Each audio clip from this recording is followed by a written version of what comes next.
So dear students, today we are going to start our new chapter, that is wave optics. Actually it is our 7th chapter titled as wave optics. So let us see first what is the meaning of the title of our chapter, that is wave optics. ठीक है, इसका मतलब क्या? सबसे पहले तो हम लोग यही समझते हैं, क्लियर करेंगे. सो ऑप्टिक्स, ठीक है, the word optics basically it is related with light. इसका मीनिंग क्या होगा? related to light. ठीक है, और ऑप्टिक्स इस सेम टाइटल का एक चैप्टर हम लोगों ने 11th में देखा हुआ है. मतलब जो अभी बेसिक टर्म्स हम लोगों का है वे पूरा 11th में हो चुका है. ठीक है, उसी के आगे एक्सटेंडेड पोर्शन है, हम लोगों को उसी के आगे ये वे ऑप्टिक्स से डील करना है. तो बेसिक जो पूरा टर्म है लाइट को लेकर, और लाइट क्या है, किस फॉर्म में ट्रैवल होता है, इसका कुछ ना कुछ हम लोग इससे फैमिलियर हैं. ठीक है, इससे बेस से हम लोग फैमिलियर हैं. So we optics basically, optics का मतलब रहेगा that is related to light. ठीक है, अब एक्चुअली लाइट क्या है? What is light? So light is nothing but it is the form of energy. हम लोग लोअर स्टैंडर्ड से ये चीज़ पढ़ते आ रहे हैं that light is the form of energy which is propagating in the form of wave, or we can say that which is propagating in straight line. ठीक है, ये एनर्जी है. हम लोग ये कह सकते हैं कि light is the form of energy, और एनर्जी एक जगह से दूसरी जगह ट्रांसफर हो सकती है. दैट मीन्स वेव भी इन द लाइट भी इन the form of wave transfer हो सकती है. या फिर हम लोग ये भी कह सकते हैं कि लाइट हमेशा स्ट्रेट लाइन में ट्रैवल करती है. It travels always in straight line. ठीक है, तो देखो ये जो ऑप्टिक्स है हम लोग इसको दो तरीके से डील कर सकते हैं. ऑप्टिक्स हम लोग इसको दो तरीके से डील कर सकते हैं. फर्स्ट वन इज रे optics and another one is wave optics. इस ऑप्टिक्स को हम लोग दो तरीके से डील कर सकते हैं, एक तो रे ऑप्टिक्स के फॉर्म में, दूसरा वेव ऑप्टिक्स के फॉर्म में. तो जो 11th में हम लोगों ने स्टडी किया ना optics chapter, that is actually रे ऑप्टिक्स. ठीक है, और अभी जो हम लोगों को 12th स्टैंडर्ड में डील करना है दैट इज वेव ऑप्टिक्स. तो एक्चुअली इस जो चैप्टर है इससे रिलेटेड जो हाफ पोर्शन वो ऑलरेडी हम लोगों ने देखा है, उसको कवर कर लिया. नेक्स्ट जो हाफ चैप्टर है वो अब हम लोगों को देखना है वे ऑप्टिक्स का. ठीक है, तो स्टार्ट करने से, वे ऑप्टिक्स स्टार्ट करने से पहले हम लोग थोड़ा सा इसका जो थेरीज वगैरह वो क्लियर कर ले रहे हैं कि कौन कौन से थेरीज और लाइट से रिलेटेड कौन कौन से फिनोमेनन्स हैं जो हम लोग पहले भी पढ़ चुके हैं. ठीक है, तो हम लोग जस्ट उसका थरली एक फ्लैशबैक ले लेते हैं. तो बेसिकली देखो, आप लोगों ने जब भी हम लोग रे ऑप्टिक्स डील करते हैं तो इसमें हम लोग कंसेप्ट हमारे यही है कि लाइट हमेशा स्ट्रेट लाइन में ट्रैवल करता है, और we can say that light is made up of particles. ठीक है, और पार्टिकल्स है तो हमेशा वो स्ट्रेट लाइन में ट्रैवल करते हैं. तो उस टाइम पे हम लोग इसको रे ऑप्टिक्स के तौर पर डील करते हैं. ठीक है, और अगर हम लोग रे ऑप्टिक्स को डील कर रहे हैं तो यहाँ पर जो फिनोमेनन्स हम लोग देखते हैं that is reflection of light and refraction of light. और इसको बहुत डिटेल में हम लोगों ने 11th में पढ़ा हुआ है. रिफ्लेक्शन, रिफ्रैक्शन प्रूफ क्या है, उसका कुछ लॉज वगैरह भी देखा है. ठीक है, तो इसको देखो हम लोग एक दफ़ा फिर से देख लेते हैं. सपोज अगर हमारी कोई सरफेस है या कोई इंटरफेस है. ठीक है, चलो हम लोग यहाँ पे एक ग्लास सरफेस कंसिडर कर लेते हैं कि हमारे पास कोई ग्लास है. इस ग्लास सरफेस के ऊपर एक लाइट हम लोग इस तरीके से इंसिडेंट कर रहे हैं. ठीक है, तो इसे हम लोग क्या कहेंगे? It is called as incident ray. This ray is called as incident ray. ठीक है, अब यहाँ पर जहाँ पर ये इंटरफेस हो रहा है, जहाँ पर ये आकर सरफेस पर टच कर रही है, वहाँ पर मैं एक नॉर्मल ड्रॉ कर रही हूँ like this. This is the normal which is perpendicular to the surface. ठीक है, जो ग्लास सरफेस है उसके ऊपर एक परपेंडिकुलर नॉर्मल हम लोगों ने ड्रॉ किया है. नाउ सी यहाँ पर क्या होगा, जैसे ही ये लाइट इस तरीके से इस पर इंसिडेंट होगी, ये कुछ अपोजिट डायरेक्शन में इस तरीके से रिफ्लेक्ट होगी. ठीक है, मतलब लाइट अगर मीडियम से पास नहीं होने पाएगी तो ये क्या होगी, बाउंस बैक करेगी, ये रिफ्लेक्ट होगी, and this ray is called as reflected ray. इस रे को हम लोग क्या कहेंगे? Reflected ray. और ये जो रहेगा हमारा, this is called as normal. Now see the angle which is made by this incident ray with normal is called as angle of incidence and it is noted as I. ध्यान में रखना है हमेशा एंगल ऑफ इंसिडेंस नॉर्मल के साथ form होता है, surface के साथ कभी भी नहीं बनेगा, ठीक है। So the angle which is made by incident ray with normal is called as angle of incidence and same the angle which is made by reflected ray with normal is called as angle of reflection, ठीक है। It is called as angle of reflection. So अगर हम लोग reflection की बात कर रहे हैं तो रिफ्लेक्शन, इसका हम लोगों ने लॉज ऑफ रिफ्लेक्शन भी पढ़ा हुआ है।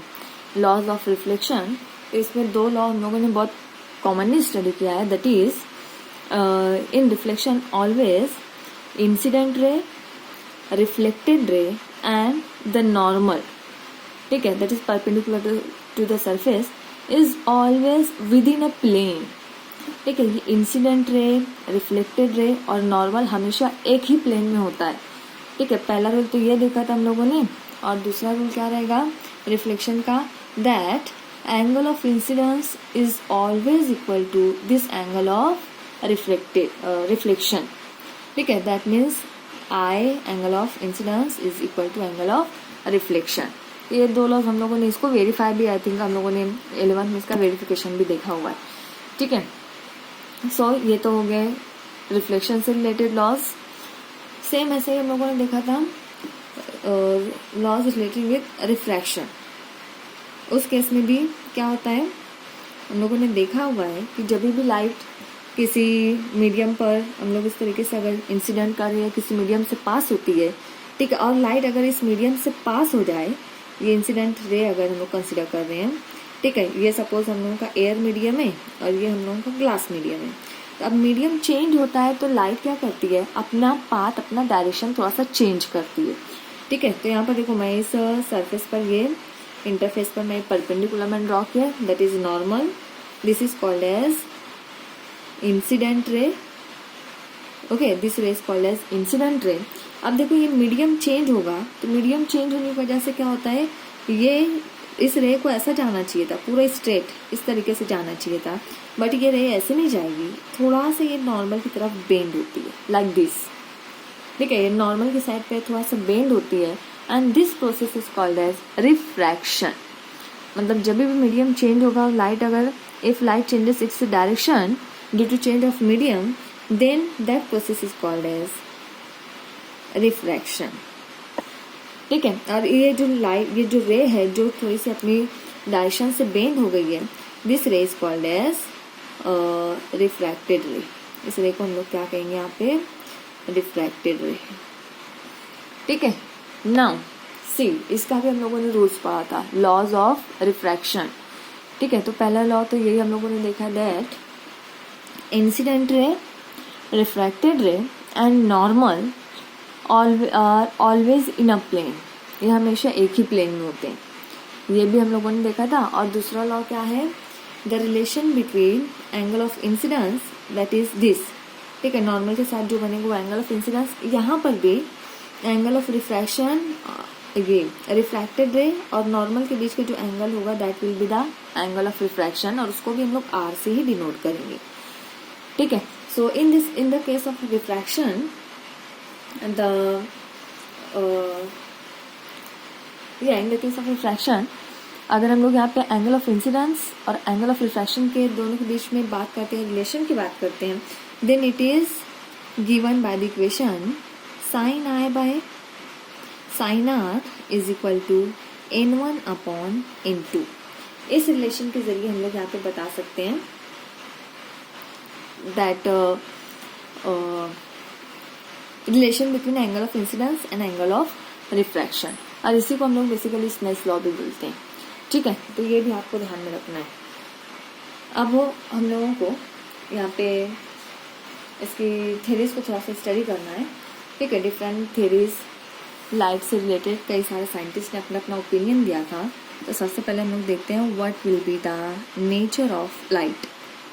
सो फर्स्ट ऑफ ऑल देखना है हम लोगों को, that is nature of light. और इसमें पहली थ्योरी हम लोग देखेंगे कॉर्पस्कुलर नेचर और कॉर्पस्कुलर थ्योरी। कॉर्पस्कुलर नेचर, इसको बहुत डिटेल में नहीं बताऊंगी मैं, जस्ट हम लोग इसको थरली देखेंगे। बेसिकली कॉर्पस्कुलर नेचर, ठीक है, तो at the end of the 16th century एक साइंटिस्ट दैट इज डेस्कार्ट्स, इसने अपना एक आइडिया बताया। इसने बताया कि एक्चुअली लाइट जो है तो ये स्ट्रेट लाइन में ट्रैवल करती है and it is made up of some type of particles. इसने जस्ट एक आइडिया दिया।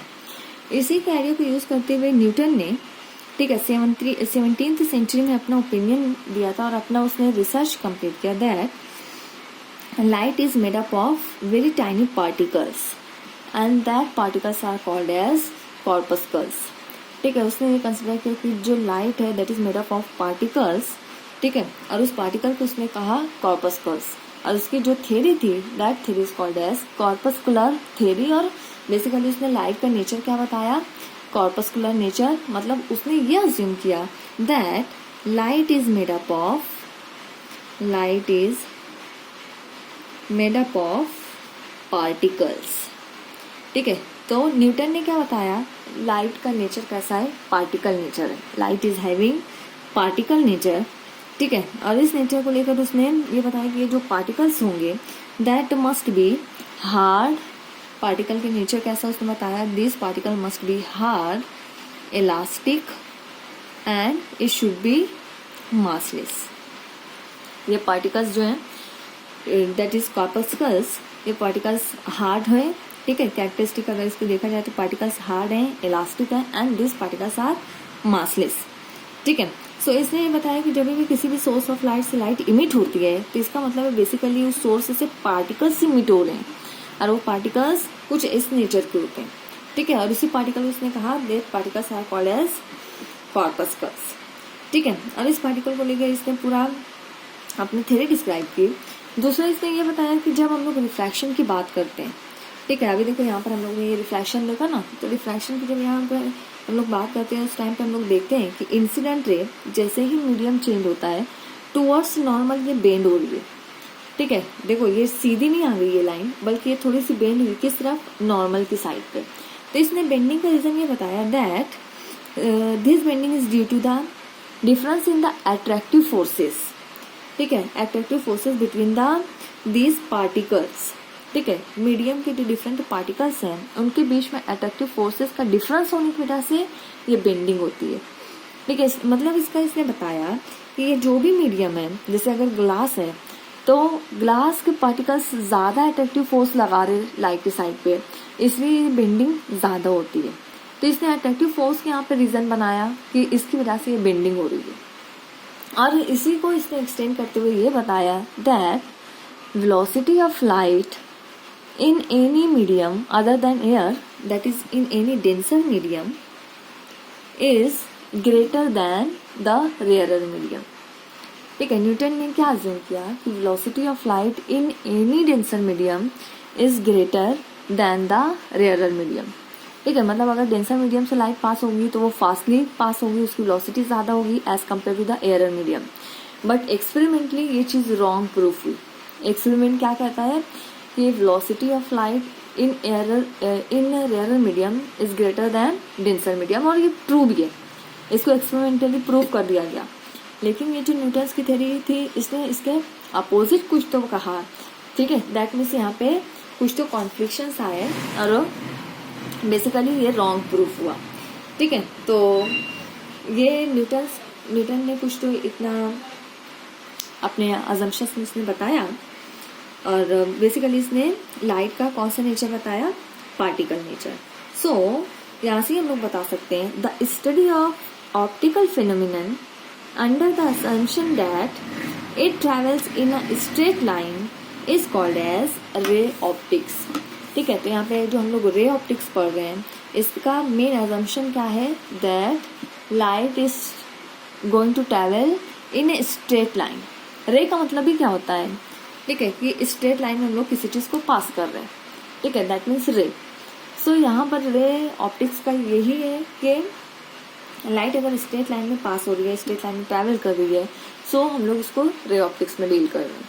बट ये जो न्यूटन्स की थ्योरी थी ये सेटिस्फैक्ट्री कई सारी चीज़ों को इसने प्रूफ नहीं करने पाया, तो इस वजह से साइंटिस्ट ने और अपना एफर्ट और दूसरी रिसर्च की।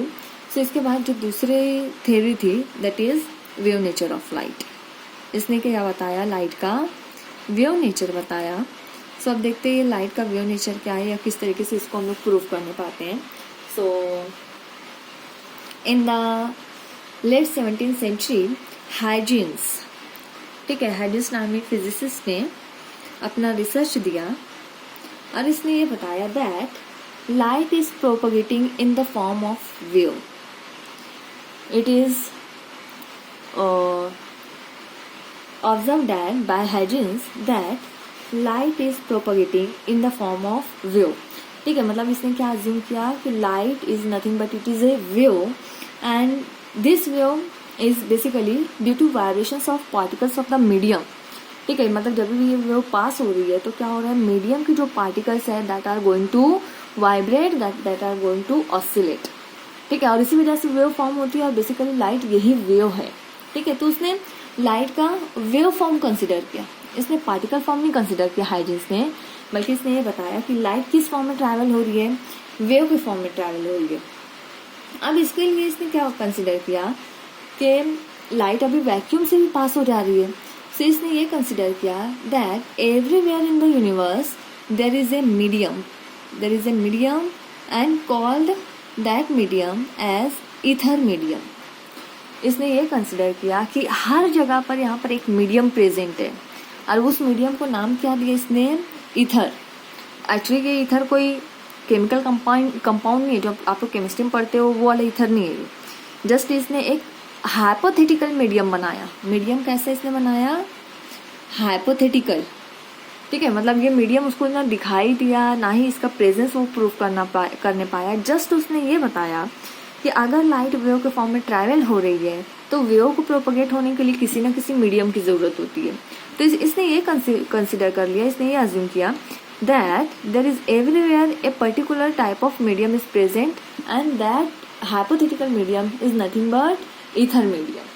ठीक है, अब उसने इसको लेकर पूरा अपनी थ्योरी दे दी। ठीक है, पूरा उसने एक्सप्लेनेशन दिया और उसके बाद 19th सेंचुरी में लाइट के कई सारे फिनोमेनन्स डिस्कवर हुए, दैट इज इंटरफ्रेंस। ठीक है, 19th सेंचुरी में कुछ इंटरफ्रेंस है, डायफ्रैक्शन है, ओके, एंड देन पोलराइजेशन, एंड उससे पहले तो हम लोग जो पढ़े हैं रिफ्लेक्शन है एंड रिफ्रैक्शन। ये सारे जो फिनोमेनन है लाइट को लेकर, इन सारे फिनोमेनन्स को हम लोगों ने सेटिस्फैक्ट्री एक्सप्लेन किया with the help of this theory that is the wave nature of light. इसका मतलब है कि ये जो इंटरफ्रेंस है, डायफ्रैक्शन है, पोलराइजेशन, रिफ्लेक्शन, रिफ्रैक्शन, ये सारे फिनोमेनन को ना सिर्फ इसने एक्सप्लेन किया, ना सिर्फ डिस्कवर हुए, बल्कि इसको सेटिस्फैक्ट्री एक्सप्लेन किया गया on the basis of wave nature of light. That means इस टाइम तक का हम लोगों ने इस थ्योरी को बिल्कुल करेक्ट थ्योरी मानी जाती थी। This theory is accepted as the correct theory till this time. ठीक है, इस टाइम तक हम लोगों ने इस थ्योरी को बिल्कुल सही माना क्योंकि ये सारी ही चीज़ें बिल्कुल सेटिस्फैक्ट्री एक्सप्लेन कर रही थी। ठीक है, सो इस थ्योरी को कुछ हद तक इसको एक्सेप्ट कर लिया गया एंड इसने इस थ्योरी ने ये भी प्रूफ किया that velocity of light in rare medium, ठीक है, velocity of light in rare और in air medium is greater than velocity of light in denser medium. ठीक है, सो इसने ये भी प्रूफ किया, ये भी शो किया कि ये जो वेलोसिटी है वो एयर में ज़्यादा होती है as compare to the denser medium and this is experimentally prove. इस चीज़ का एक्सपेरिमेंटली भी प्रूफ किया गया। दैट मीन्स इस थ्योरी ने इस चीज़ को, ये जो कॉन्ट्रास्ट आ रहा था न्यूटन्स थ्योरी में, मतलब उस पॉइंट को भी इसने कवर कर लिया। तो वेव नेचर की हेल्प से हम लोगों ने इस चीज़ को भी बिल्कुल सेटिस्फैक्ट्री एक्सप्लेन किया। तो पार्टिकल नेचर को लेकर हम लोगों ने वेव नेचर को लेकर कई सारे एक्सपेरिमेंट्स सही से यहाँ पे एक्सप्लेन हुए। So we can say that the branch of optics which uses wave nature which uses wave nature of light to explain the optical phenomena, the optical phenomenon is called as wave optics. देखो wave optics अब हम लोगों को clear होगा what is wave optics. So basically the branch of optics which uses the wave nature of light to explain the optical phenomena is called as wave optics. ठीक है, मतलब हम लोग इस चैप्टर में लाइट का कौन सा नेचर पढ़ने वाले हैं? Wave nature. मतलब थ्रू आउट द चैप्टर हम लोगों को light in the form of wave consider करनी है, उसका पार्टिकल नेचर नहीं कंसिडर करेंगे. So basically in this chapter we are going to deal light as a wave form. ठीक है, इन अ वेव नेचर हम लोगों को उसको कंसिडर करना है, पार्टिकल फॉर्म में नहीं. और अगर हम लोग लाइट को वेव फॉर्म में कंसिडर कर रहे हैं, उसका वेव नेचर कंसिडर कर रहे हैं, that means we are going to deal with wave optics. ठीक है, सो ध्यान में रखना, रे ऑप्टिक्स में हम लोग as a particle form consider करते हैं और वेव ऑप्टिक्स में हम लोग एज अ वेव, लाइट को एज अ वेव हम लोग कंसिडर कर रहे हैं. So this is the main difference between ray optics and wave optics. Okay, हाँ, तो सी हम लोग बात कर रहे थे हाइजेंस की, कि हाइजेंस ने एक मीडियम कंसिडर किया था, बट आफ्टर सम टाइम और after so many researches finally Maxwell shows that, ठीक है, मैक्सवेल इक्वेशन आप लोगों ने 11th में पढ़ी है. तो मैक्सवेल ने अपना पूरा रिसर्च कंप्लीट किया depending on the light, and it shows that light is nothing but it is the wave, and this is the basically electromagnetic wave. ठीक है, इसने क्या बताया कि लाइट क्या है? एक्चुअली इलेक्ट्रोमैग्नेटिक वेव है.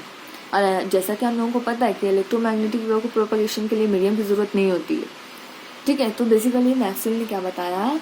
Light is travel in the form of wave, and this wave is basically electromagnetic wave that is made up of electric and magnetic field. ठीक है, सो इसने पूरा ये बताया. उसके बाद कई सारे और साइंटिस्ट आए, जैसे कि हर्ट्स है, माइकलसन है, मॉर्ले हैं. तो इन लोगों ने भी अपना पूरा स्टडी वगैरह कंप्लीट की, और बेसिकली इन लोगों का एफर्ट था कि ये जो इथर नामी मीडियम, ठीक है, हाइजेंस ने जो मीडियम कंसिडर किया था इथर, इस मीडियम को फाइंड आउट करने के लिए बहुत ज़्यादा कोशिश की गई, but at the end they were failed in finding out this ether medium. So basic जो कंक्लूजन तो ये था कि यहाँ पर कहीं भी इथर मीडियम एग्जिस्ट नहीं करता है. There is no any existence of this ether medium. ठीक है, मतलब कहीं पर भी इस इथर मीडियम का कोई एग्जिस्टेंस ही नहीं है. सो बेसिकली ये जो थ्योरी ने सारी चीज़ें बहुत अच्छे से एक्सप्लेन की. जस्ट प्रॉब्लम कहाँ पर हुई?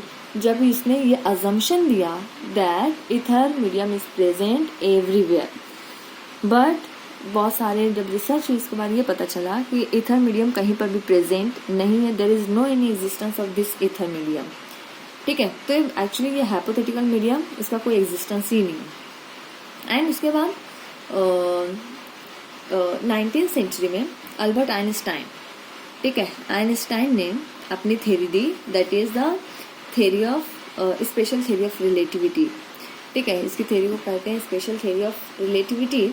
और बेसिकली इसने फिर लाइट का क्वांटम नेचर इसने डिस्कवर किया, और वहाँ से फिर पूरा हिस्ट्री चेंज हुआ. ठीक है, तो सारी डिटेल्स हम लोग बाद में देखेंगे. फिलहाल हम भी वे ऑप्टिक्स को डील करने वाले हैं.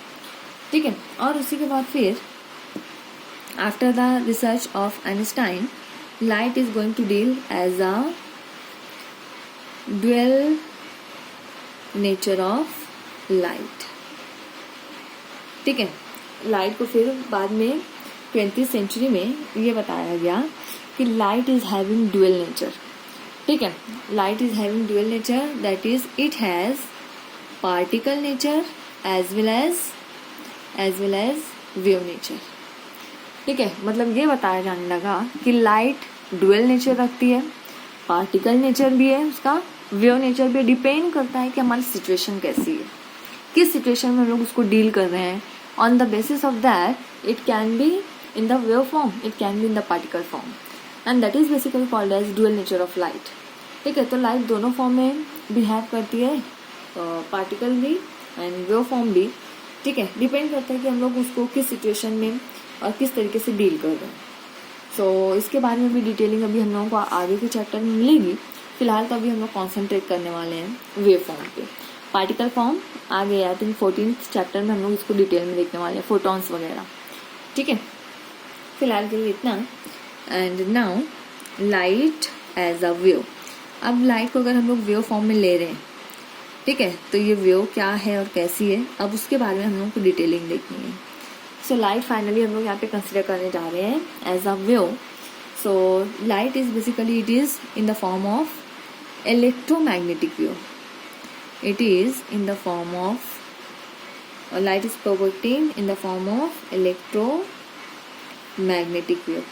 Electromagnetic, this word is made up of two, that is electro and magnetic, that is electric field and magnetic field, ठीक है। So these wave are transverse in nature. Nature wise अगर आप लोग इसको देखो तो इसका नेचर कैसा है, ट्रांसवर्स। इससे पहले हम लोगों ने जब चैप्टर पढ़ा था सुपरपोजिशन, उस टाइम पे हम लोगों ने पूरा देखा हुआ है वेव्स कैसी है, कितनी है, टाइप्स क्या है, ठीक है। तो लाइट दो टाइप हम लोगों ने पढ़ी है, ट्रांसवर्स और लॉन्जिट्यूडनल। तो ट्रांसवर्स में बेसिकली क्या होता है, vibration of particle is perpendicular to the direction of propagation. See if this is the direction of propagation of wave, so particles are going to vibrate like this, up and down, up and down.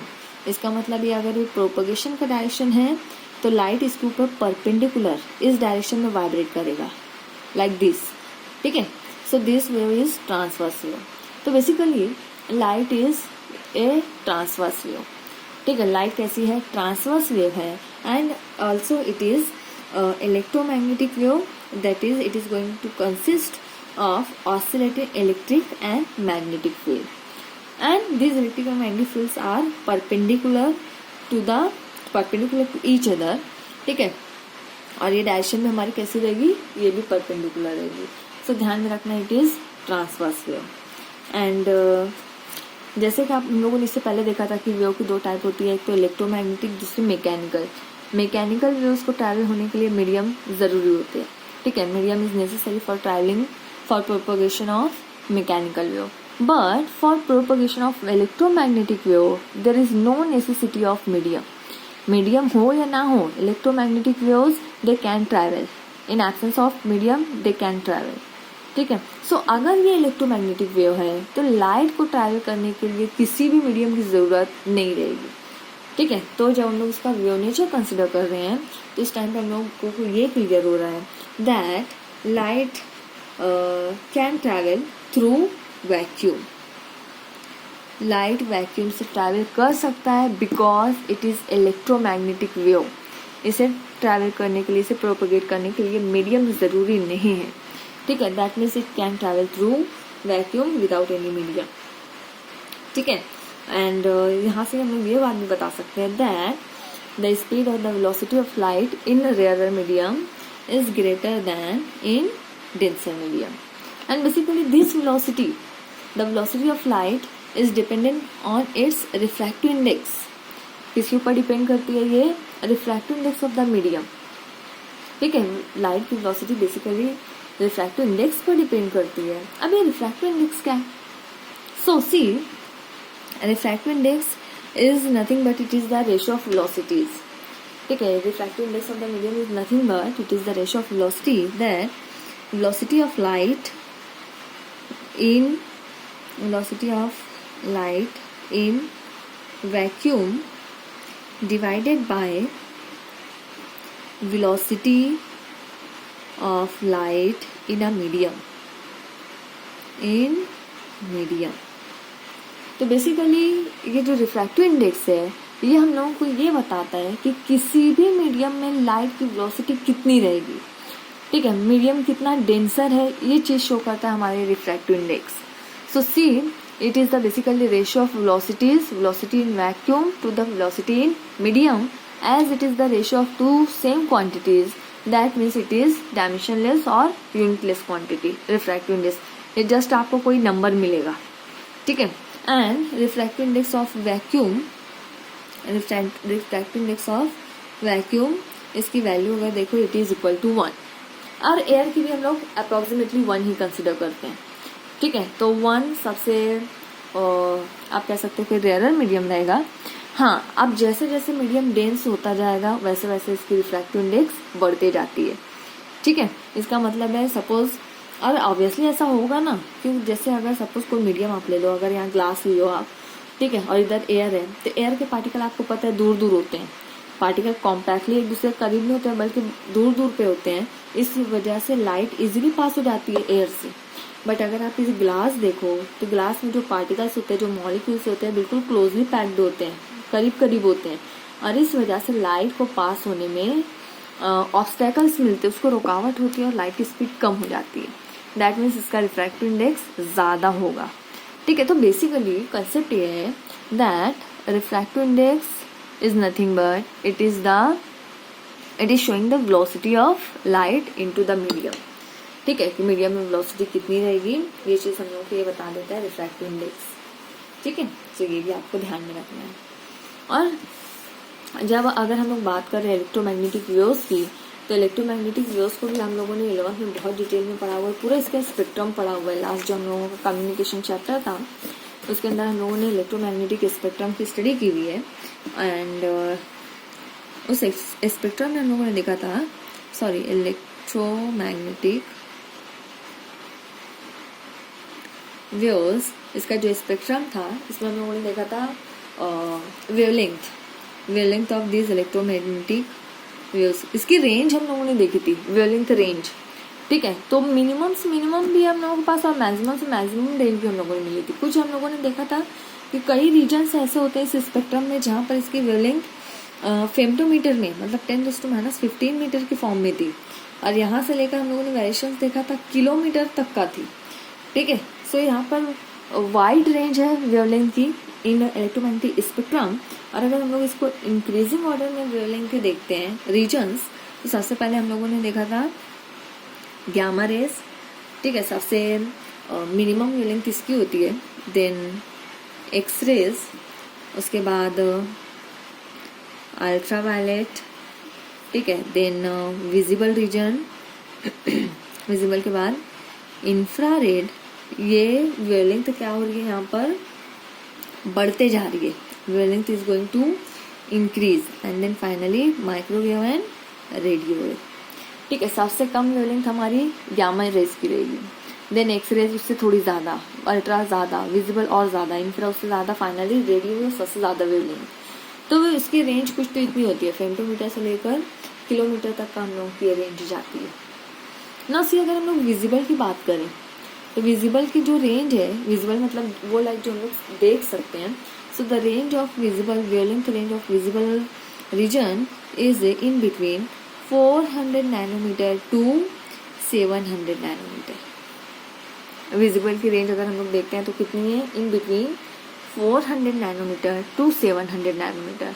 और इसमें भी visible में हम लोगों को 7 colours जो हम लोगों के, दैट इज कौन से है वो, विबजियोर, ठीक है। ये जो 7 कलर्स हैं इसमें से अगर वायलेट और ये रेड, ये एक्सट्रीम कलर्स हैं, ठीक है, वायलेट और रेड हम लोग के एक्सट्रीम कलर्स हैं, और बाकी के जो 5 कलर्स हैं वो इन बिटवीन है। So see this violet colour is having smallest wavelength in visible, ठीक है। विजिबल रीजन में सबसे छोटी जो वेवलेंथ है वो किसकी है, वायलेट के smallest wavelength, where is red colour is having longest wavelength in visible region, ठीक है, लॉन्गेस्ट वेवलेंथ। और इसीलिए तो रेड कलर देखो, रेड कलर को हम लोग डेंजर के साइन के तौर पे यूज़ करते हैं ना, मतलब अगर खतरे की कोई निशानी होती है तो अक्सर रेड कलर से बनाई जाती है। रेड कलर से बनाने का मतलब क्या होता है कि वो रेड कलर आपको दूर से ही दिखाई दे दे और आप वहाँ से अलर्ट हो जाओ, ठीक है। तो क्योंकि उसकी वेवलेंथ ज़्यादा होती है, और वेवलेंथ ज़्यादा होने की वजह से हम लोग उसको बहुत दूरी से ही देख सकते हैं, ज़्यादा डिस्टेंस है तब भी हम लोग उसको देख सकते हैं। क्यों? क्योंकि उसकी वेवलेंथ ज़्यादा है, वो फ़ौरन से पहुँच जाती है, ठीक है। तो ध्यान में रखना है, ये जो विजिबल रीजन है उसके अंदर violet smallest wavelength and red colour की जो वेवलेंथ होती है that is having largest wavelength, ठीक है। सो रिमेंबर दिस, ठीक है। फिर इसके बाद अब हम लोग आगे देखेंगे हाइजेंस थ्योरी। ये एक्चुअली ये सब पूरा अभी तो सिर्फ हम लोग इंट्रो कर रहे हैं, इंट्रोडक्शन है लाइट का, और इसमें से भी कई सारा पोर्शन हम लोगों ने 11th में भी देखा हुआ है, इसलिए पहले स्टैंडर्ड में भी हम लोगों ने देखा हुआ है। ठीक है, सो अब हम लोग यहाँ से अब हाइजेंस की थ्योरी को लेकर आगे बढ़ेंगे। ठीक है, तो थ्रू आउट द चैप्टर हम लोग व्यू नेचर पढ़ने वाले हैं, और व्यू नेचर बेसिकली किसने बताया था? हाइजेंस ने, इसीलिए हाइजेंस की थ्योरी को ही हम लोग फिलहाल आगे पढ़ेंगे। ठीक है, सो नेक्स्ट हम लोग नेक्स्ट वाले लेक्चर में कंटिन्यू करते हैं।